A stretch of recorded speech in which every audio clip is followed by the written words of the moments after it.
तमाम महाराष्ट्रातील माझ्या सर्व विद्यार्थी मित्रांचं आपल्या संदीप आरगडे इन्स्टिट्यूट या यूट्यूब चॅनलवर सहर्ष स्वागत आहे मित्रांनो। आज पहा वेगळा अनोखा माझ्या अनुभवातून आलेल्या गोष्टीचा एक व्हिडिओ घेऊन आलोय मित्रांनो। लक्षात ठेवा, तुम्ही थंबनेल पाहूनच तुम्हाला कळलं असेल की पीवायक्यू सगळेच बोलतायत। अंकगणित बुद्धिमत्तामध्ये पीवायक्यूचा काय रोल आहे यासाठी हा व्हिडिओ घेऊन आलोय। तुमच्या लक्षात येईल, इथं मी टेक्स्ट पण खूप छान लिहिलंय बघा। दूध का दूध और पानी का पानी, याचा अर्थ मला सांगायचंय पीवायक्यू ज्यावेळेस तुम्ही पाहाल तेव्हा आत्ता झालेला नुकता झाला होता जो पेपर गट ब आणि गट क पूर्व 2023 चा पेपर, तुम्ही जर पेपर पाहिला तर मागचे पीवायक्यू वरूनच जवळपास 19 प्रश्न रिफ्लेक्ट झालेत। त्यातील 4 प्रश्न रिपीटच आहे, टोटली रिपीट विथ प्रूफ या व्हिडिओमध्ये मी दाखवणार आहे। म्हणजे तुम्हाला इथं परत मी फोकस करायला लावतोय की मित्रांनो, अभ्यास करताना 101% तुम्ही प्रत्येक जण जीएसचं पीवायक्यू शेजारी घेऊन बसताय, तुम्हाला दिशा मिळतीये। पण अंकगणित बुद्धिमत्ताच्या बाबतीत तुम्ही कोणतीही परीक्षा देता, एमपीएससी करताय, एमपीएससीचं पीवायक्यू बुक तुमच्याबरोबर पाहिजे। बाकी सरळ सेवा करताय, तलाठी करताय, पोलीस भरती करताय, ते पीवायक्यू बुक तुमच्या पुढे पाहिजे।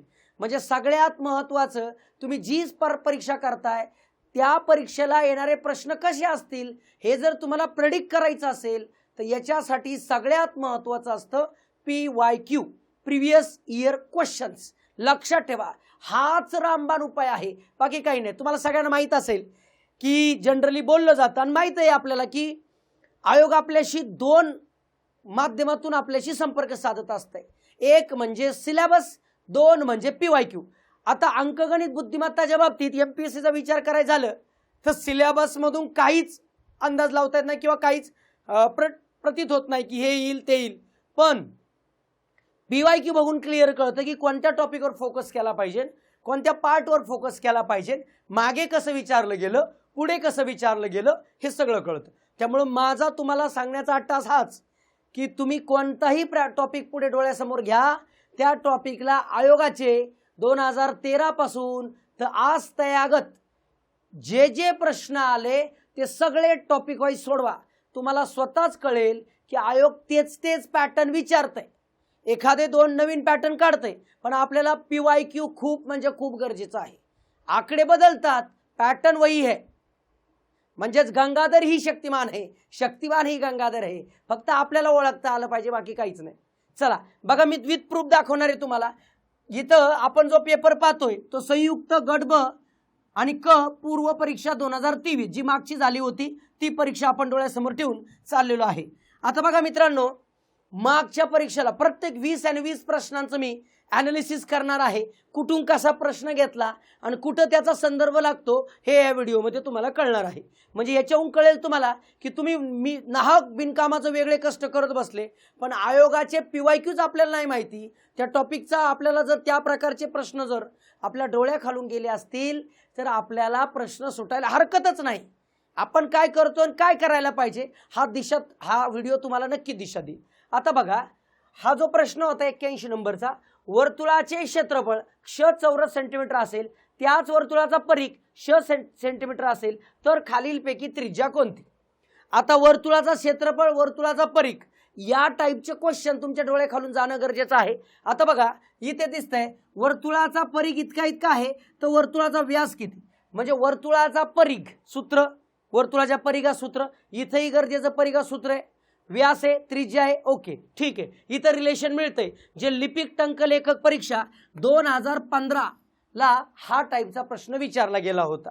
मग याचा आपल्याला परिघ घेता येतो। पुढे इकडे गेलं, एक तार वितळून तिला चौरस आकार दिल्यास 484 सेंटीमीटर क्षेत्र बंदिस्त करते, त्याच तारेला वर्तुळाकार दिल्यास किती क्षेत्र बंदिस्त करेल, वर्तुळाकार दिल्यास किती क्षेत्र बंदिस्त करेल। म्हणजे वर्तुळाचं क्षेत्रफळ, म्हणजे इथं वर्तुळाचा परिघ ह्याच्यातून क्लिअर होतं आणि वर्तुळाचं क्षेत्रफळ इथून क्लिअर होतं। म्हणजे हे प्रश्न बघा, एएसओ पूर्व परीक्षा 2015 ला हा प्रश्न आला होता, लिपिक टंक लेखक 2015 ला हा प्रश्न आला होता। या दोघांचा जर मेळ केला तर तुम्हाला 2023 चा प्रश्न दिसतो। म्हणजेच आपल्या डोळ्याखालून हे जर पीवायक्यू गेले असते तर आपल्याला नवीनच काहीतरी आयोगाने विचारले असं अजिबात वाटत नाही जेव्हा तुमच्या डोळ्याखालून पीवायक्यू जातात तेव्हा। करेक्ट. बघा पहिला तुम्हाला लगेच कळला की बाबा ह्याच आधारे इकडे विचारलं गेलंय. दुसरा प्रश्न पाहता. दुसरा प्रश्न आयोगाचा हे दोन म्हणजे 82 नंबरचा जो प्रश्न होता, एका दुकानदाराने 15 शर्ट 2340 रुपयानं विकल्यास 60 रुपये तोटा झाला तर प्रत्येक शर्टची खरेदी किंमत किती.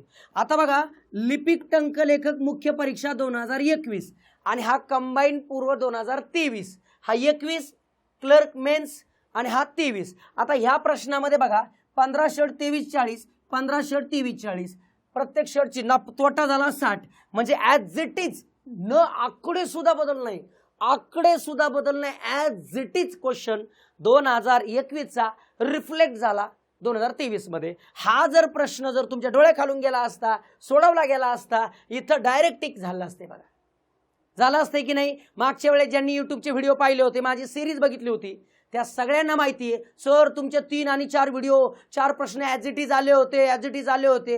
अरे मित्रांनो, ॲज इट इज आले म्हणजे काय? मी PYQच्या आधारे प्रश्न सेट करतो, PYQ सेट करतो. आयोगाला अपेक्षित काय आहे बाबा, आम्ही आत्तापर्यंत कसं विचारलंय आणि तू त्याच्या दिशेने जातोय का नुसताच तू गणित म्हणलं काही टॉपिक करत बसतोय. तर आयोगाने आपल्याला आरसा दिलाय की नाही, आपण केला पाहिजे. म्हणजे क्लर्क 2021ला मुख्यला जो प्रश्न आला होता तोच तुम्हाला क्लर्कला आला. आता बघा त्याच रिलेटेडचा पुढे प्रश्न आहे. एका दुकानदाराने 18 शर्ट, इथं शर्ट किती होते मित्रांनो 15, इथं किती 18, इथं किंमत होती 2340, इथं 2800 आणि इथं तोटा किती झाला आहे 60, इथं तोटा किती 80. बघा दूध का दूध और पाणी का पाणी, यामुळेच व्हिडिओला नाव दिलंय मी. इथं तर ॲज इट इज तोच प्रश्न आहे. इकडे तांत्रिक सहाय्यक मुख्य परीक्षा 2021चीच, तांत्रिक सेवा मुख्य परीक्षा 2021चीच. इथं शर्टची 15 आहे, इथं 18 आहे, इथं 2340 आहे, इथं 2800, इथं 60 रुपये तोटा होतो, इथं 80 रुपये तोटा होतोय. एका शर्टची खरेदी किंमत विचारली, इथं सुद्धा एका शर्टचीच खरेदी किंमत विचारली. आहे की नाही. गंगाधर ही शक्तिमान, शक्तिमान ही गंगाधर. हाय का चेंज? हाय चेंज. मग तुमच्या डोळ्याखालून हे प्रश्न जातात का हे तुम्ही स्वतःला विचारलं पाहिजे. मला सांगायची गरज नाही किंवा कोणाला सांगायची गरज नाही. हा व्हिडिओ तुम्हाला 100% दिशा देईल की अभ्यास करताना काय केलं पाहिजे. हे पहिलं आपल्याला कळलं पाहिजे रे. स्पर्धा परीक्षा कळतोय आपण, मग आपल्याला काय करणं गरजेचं आहे. बघा दूध का दूध और पाणी का पाणी क्लिअर झालं पाहिजे. बघा पुढचा प्रश्न इथं आला होता, सूत्रांच्या आधारावरती गणित सोडवणं. 0.1 0.1 0.1 म्हणजे 3 वेळा आहे. 0.02 0.02 0.02 म्हणजे 3 वेळा आहे. म्हणजे a cube plus b cube या आधारावरती सूत्रांची किंमत होती. इथे पहा 641 641 641, इथं आला a क्यूब प्लस 359 359 359, इथं आला b क्यूब. बघा बरं फॉर्म्युले. म्हणजे तुम्हाला कर सहाय्यक परीक्षा 2014ला या आधारावरती प्रश्न आलेला होता. याच्यावरून तुम्हाला हे लिंक लागतंय. इथं राऊंड फिगरचा आकडा होता, इथं पॉईंटचा आकडा होता. थोडासा चेंज करून, थोडासा वेगळा करून, पण पॅटर्न वही बदलला नाही. तुम्हाला हे लगेच कळलं पाहिजे. फक्त परीक्षा 2014ची होती, इकडे परीक्षा कंबाईन 2023ची होती. फरक असा आहे विद्यार्थी मित्रांनो, तुम्ही किती मागं गेलं पाहिजे. आपल्या गणित बुद्धिमत्तामध्ये 2013 पासून पुढचा प्रेफर करा. मागची गरज नाही अजिबात. 2009 करू का, 2008 करू का, आणि हे ते अजिबात गरज नाही. 2013 पासून पुढे फक्त त्या टाईपचे क्वेश्चन डोळ्याखालून घालवा. गरज नाही कशाची. इथं तुम्हाला कळतंय की कसं रिफ्लेक्ट होतंय ते. बघा 84 नंबरचा प्रश्न. बघा 84 नंबरचा प्रश्न काय होता. 3 व्यक्तींच्या आजच्या वयांची बेरीज 72 आहे. 3 व्यक्तींच्या आजच्या वयांची बेरीज 72 आहे. 7 वर्षापूर्वी त्यांच्या वयांचे गुणोत्तर 4 7 6 7 असे होते. तर त्यांची आजची वय काय. सेम प्रश्न कधी आला होता बघा.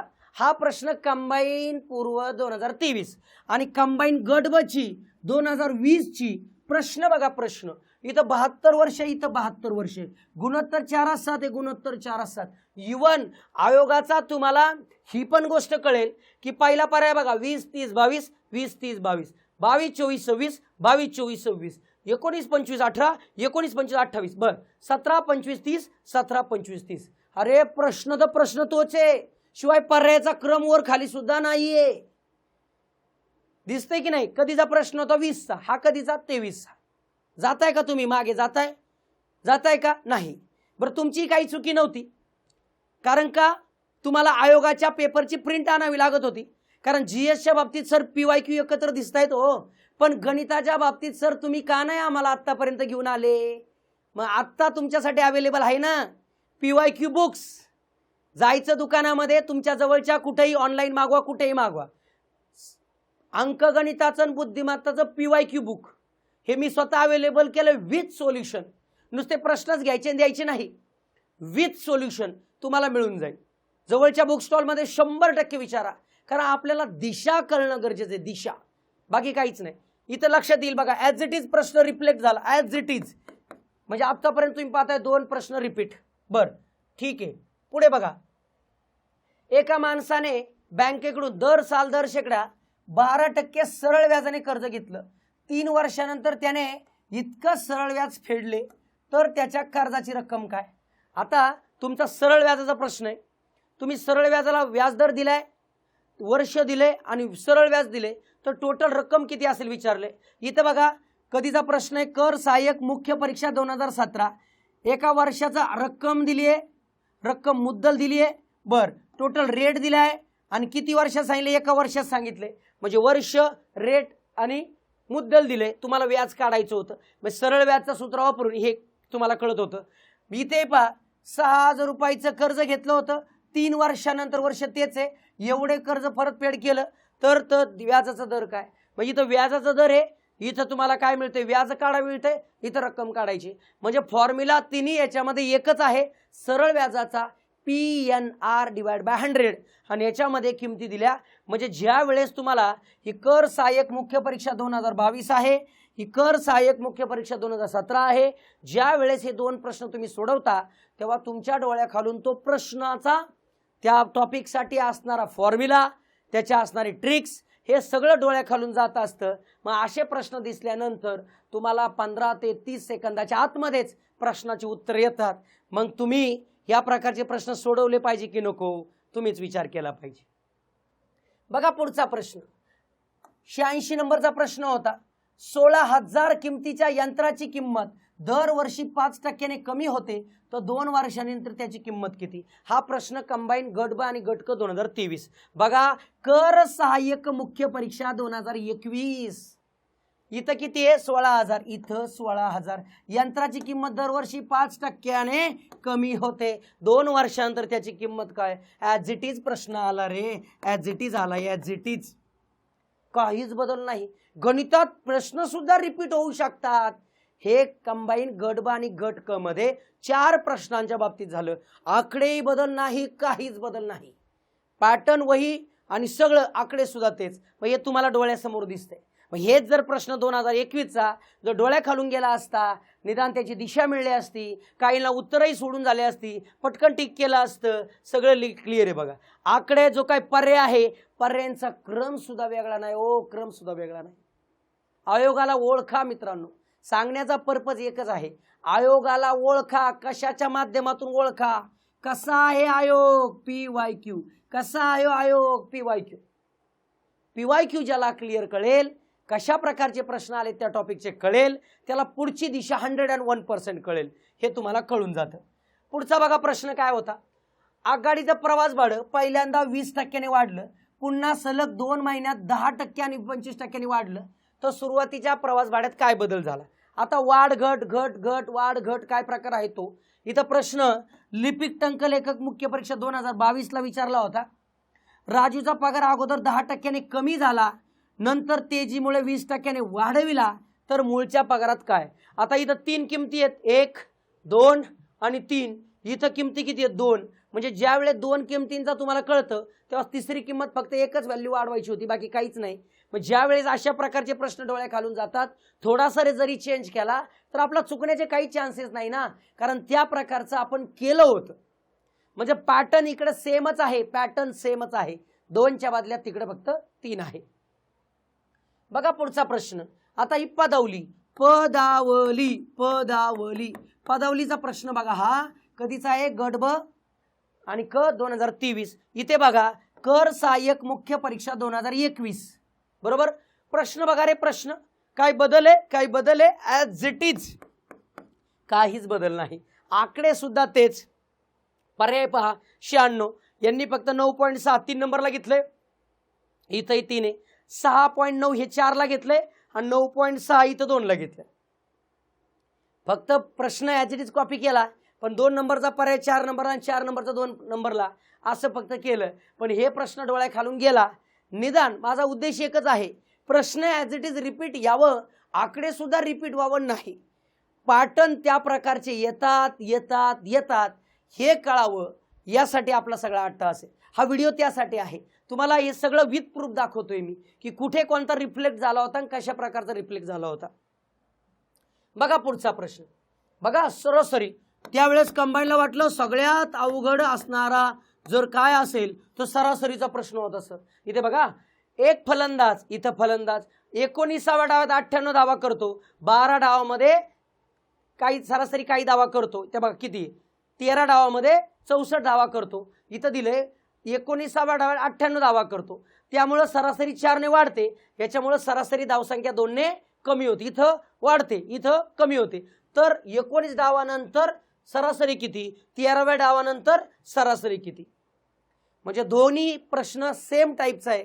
इथं फक्त काय वाढते सरासरी, इथं फक्त कमी होतीये. हा प्रश्न कधी बघा, कर सहाय्यक परीक्षा 2016 टॅक्स असिस्टंटचा पेपर, त्यातला प्रश्न आणि वरती कंबाईनला आलेला 2023चा प्रश्न. PYQच्या आधारित पडते मित्रांनो. इथं 19वा सामना आहे, इथं 13वा सामना आहे. इथं सरासरीत वाढ होतीये, इथं घट होतीये.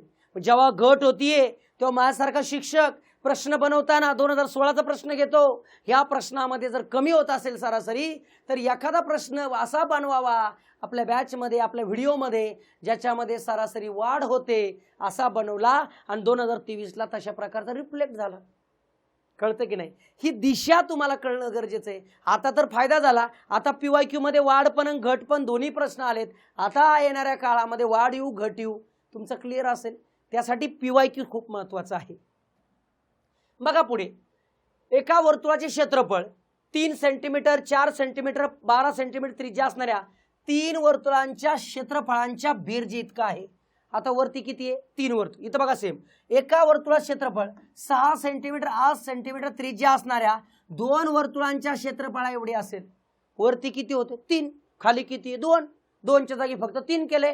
कन्सेप्ट वही, फॉर्म्युला वही, फक्त ऍडिशन. हे 3 4 नाही घेता अजून एक 12 घेतलंय. कळतंय? बघा ना, पॅटर्न तोच. आयोग वेगळं काही करत नाही रे, वेगळं काही करत नाही.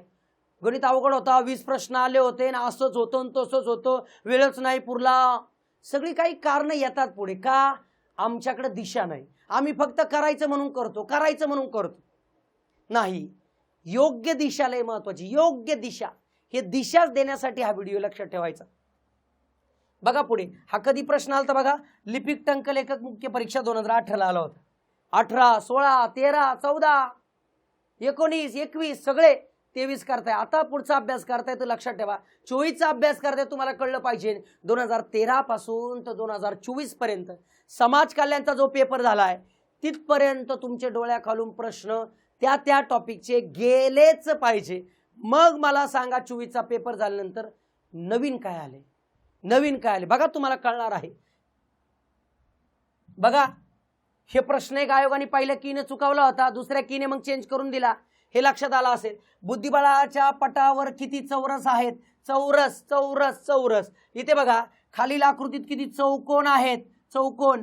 ASO मुख्य परीक्षा 2013. बुद्धिबळ, बुद्धिबळ 8x8चं असतं. सेम आकृती अशीच 8x8ची. हे 8x हे 8x8चं असतं. हे तुम्हाला देताना वरती 6 खाली 5 दिले. म्हणजे चौकोन काढणे आणि चौरस काढणे म्हणजे तुम्हाला क्लिअर कळेल. आता जे बॅचला आहे त्यांना माहिती आहे की बाबा मी प्रश्न बनवताना इथं चौकोन विचारलं गेलं तर साहजिकच चौकोन विचारतायत, क्वाड्रिलॅटरल विचारतायत म्हणजे स्क्वेअर नक्कीच विचारणार. म्हणून चौकोनावरती पण प्रश्न ऍड करावे लागतात. शिक्षकाला 2 पावलं 101% पुढे राहावंच लागतं. आणि मग चौकोनाचा प्रश्न चौरसला रिफ्लेक्ट होतो. आणि मग विद्यार्थी मित्रांना जर ते कळलं तर माझ्यासारखा शिक्षक समाधानी होत असतो. कारण मी 2 पावलं तुम्हाला पुढे जाऊन ठेवलंच पाहिजे. चौकोनाचा प्रश्न आलाय म्हणून चौकोनच करतो, आता चौरस नाही करणार, मग नाही उपयोगाच. आपल्याला त्याच्या आजूबाजूला पण पाहावं लागतं. ॲनालिसिस करा, ॲनालिसिस करा, सगळ्या प्रकारे बोललं जातं. पण काय बोललं जातं, PYQ बघा, आसपास काय येऊ शकतं बघा, हे तुम्हाला इथून कळून जातं.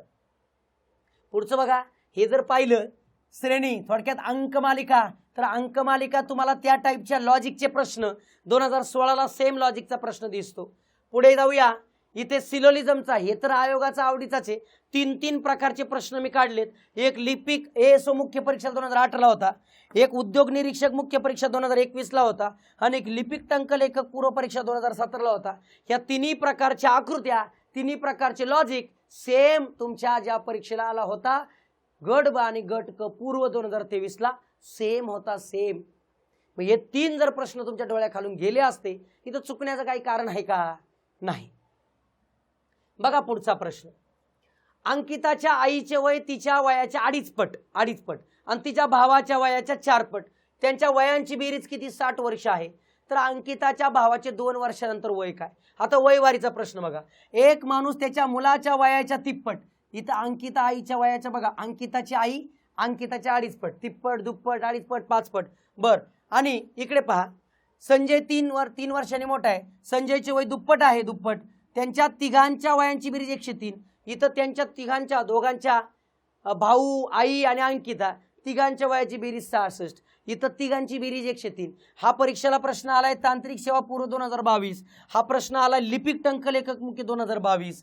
हे जर प्रश्न डोळ्या खालून गेले या प्रश्नाला तुम्हाला दीडपट दुप्पट हे पण येतं आणि तिघांच्या वयांची बेरीज कन्सेप्ट हे पण येतं.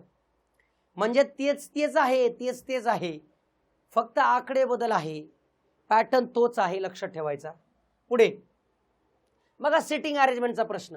ABCDEFG एका भिंतीवर बसलेत आणि तोंड पूर्वेकडे आहेत. आता बघा 9च्या आते स्टेडियम मध्ये सामना बघत आहे, ही सगळी माहिती. किंवा हे स्टेटमेंटचं बघा 11 खेळाडू एवढे प्रशिक्षकासमोर एका रांगेत बसले, सगळी माहिती दिली.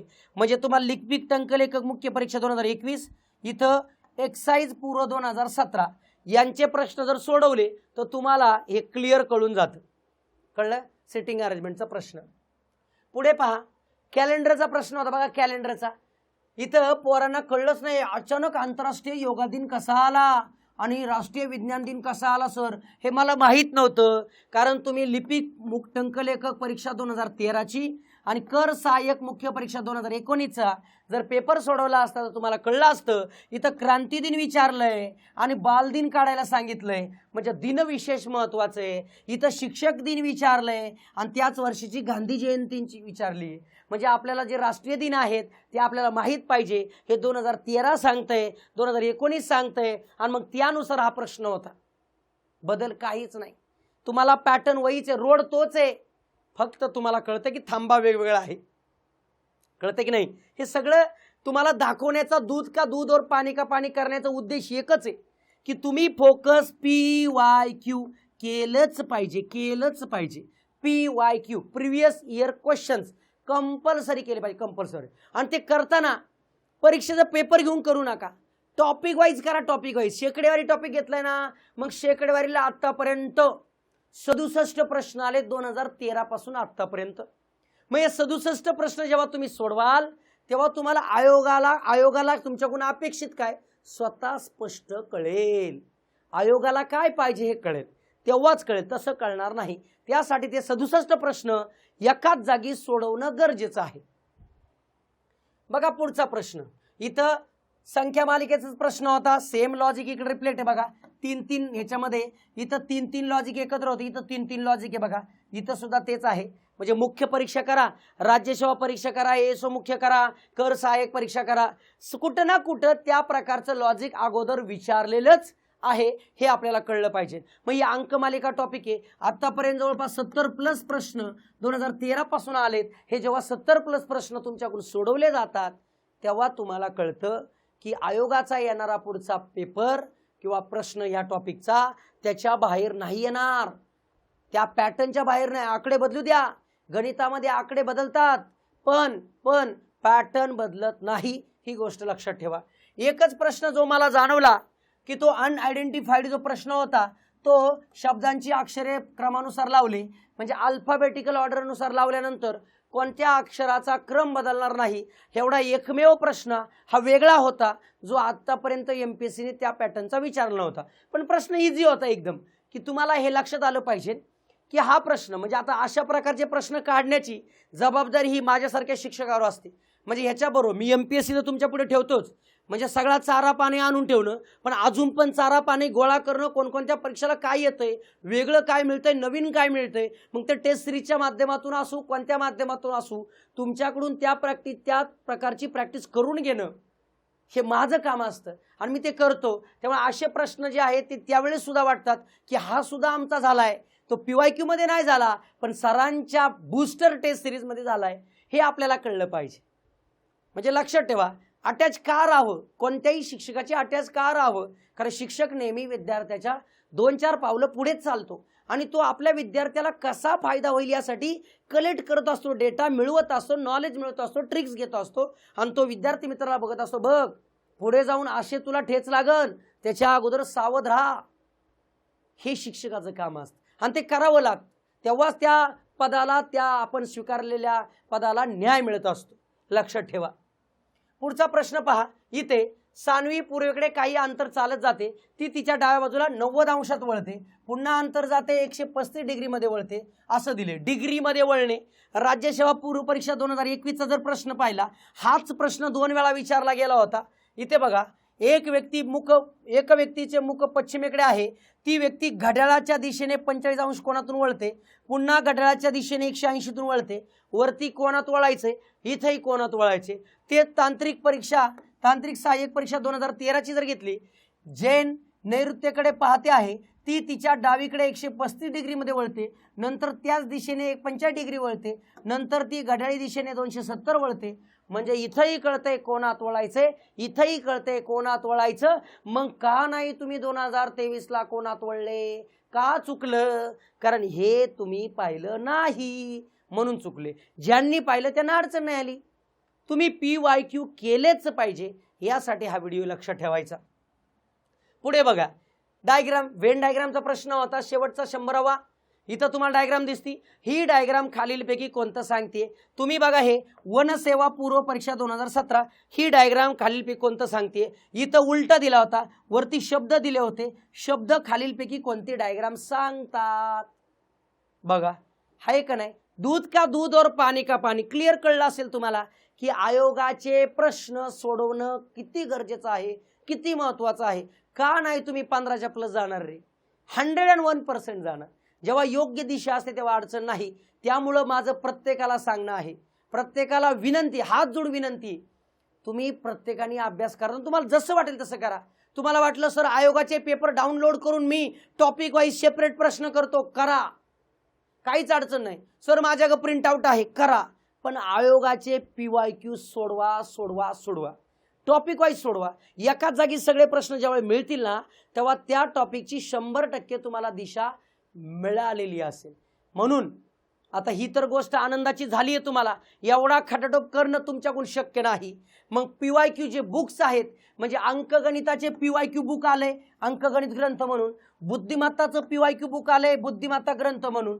हे जे PYQ बुक आहे, तुम्ही कोणताही टॉपिक घ्या. सर मला काय करायचंय की मला बैठक व्यवस्था टॉपिकची प्रॅक्टिस करायची सर.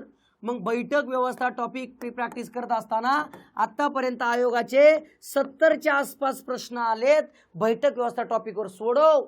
तुला स्वतःच कळेल एका जागी प्रश्न पाहिल्यानंतर, जो 2013ला विचारला तोच, 2017ला पॅटर्न तोच, 2017चा 19ला तोच, 19चा पुढे 23ला तोच पॅटर्न फिरत राहतोय. ते चक्र आहे, फक्त तुम्हाला ते कळलं पाहिजे. आणि ही कळण्यासाठी ही पुस्तकं जवळपास 4 वर्ष एकत्र करत होतो. 4 वर्ष ती आत्ता फळास आली आहे, तुमच्या सगळीकडे अवेलेबल आहे. आणि हे पुस्तक घ्यावंच असं मी म्हणणार नाही, पण 100% सांगेल. याच्या व्यतिरिक्त तुम्हाला जर मिळलं PYQ तर बिंदास करा, पण उद्देश एकच, जर तुम्हाला PYQ स्वतः करायचा असेल तर स्वतः करा, नसेल तर बाबा सरांनी कलेक्ट केले, माझे टप्पे वाचवलेत, 100% घ्यायचं. जवळच्या कोणत्याही बुक हाऊसमध्ये मिळेल. नाही जर मिळत कोणत्याही बुक हाऊसमध्ये, जर लांब आहे, सर महाग आहे, तर आपलं संदीप आरगडे इन्स्टिट्यूट नावाचं ॲप आहे, त्या ॲपमध्ये बाय बुक्स नावाच्या ऑप्शनमध्ये जायचं. पुस्तकं ज्या किमतीला पुण्यात मिळतात त्याच किमतीला तुम्हाला पाठवली जातात, फक्त तुमच्याकडून शिपिंग चार्ज घेतला जातो. लक्षात ठेवा, इवन पुण्यापेक्षा पण कमी किमतीत तुम्हाला पुस्तक आपण त्या ॲपवरती अवेलेबल केलं आहे. ठीक आहे, 100% फायदा घ्या. मला एकच म्हणायचं आहे की ह्या व्हिडिओच्या माध्यमातून तुम्हाला कळलं असेल PYQ हा किती महत्त्वाचा आहे. आणि जर ही पुस्तकं घेतली आहेत सर आणि PYQ सर हे तुम्ही लिहिलंय, पण मला सर बॅचच्या माध्यमातून काय मिळेल का? तर बॅचच्या माध्यमातून लक्षात ठेवा, PYQची आपली बॅच लॉन्च झालेली आहे. PYQची बॅच आहे, ती बॅच तुम्हाला लक्षात येऊन जाईल की PYQची बॅच सेपरेट आपल्या ॲपवरती आहे. संदीप आरगडे इन्स्टिट्यूट या ॲपवरती तुम्हाला PYQ बॅच मिळेल. अत्यंत कमी फीमध्ये तुम्हाला जवळपास 70+ व्हिडिओ असणारी बॅच मिळणार आहे. सध्या तुम्हाला लक्षात येईल की तुम्ही ज्यावेळी व्हिडिओ पाहताय तोपर्यंत बरेचसे व्हिडिओ पडलेले असतील. दररोजचं काम चालू आहे, प्रत्येक ईच आणि एव्हरी प्रश्न शूटिंग करायचं काम चालू आहे. हे तुम्हाला याच्या माध्यमातून लक्षात येऊन जाईल. मित्रांनो, असेच नवनवीन व्हिडिओ मी बनवत राहणार आहे. मला या विषयात जी काय आयोगाची जी काय कळले, 2 गोष्टी कळल्यात थोडे ॲनालिसिस करून, सकाळपासून संध्याकाळपर्यंत त्याच विषयात काम करत असेल तर नक्कीच आयोगाच्या काय मनात चाललं हे कळत असतं. त्यामुळे तुम्हाला जर परीक्षा पास व्हायची असेल तर PYQ शब्द नीट लक्षात ठेवायचा, प्रिव्हियस इयर क्वेश्चन. काळाची गरज आहे, काळाची गरज आहे हे लक्षात ठेवून प्रत्येक विषयाला, गणित बुद्धिमत्ता असू, GS असू, PYQ किती गरजेचं आहे हे विथ प्रूफ मी दाखवलेलं आहे. भेटूया पुढच्या नवीन व्हिडिओमध्ये. धन्यवाद.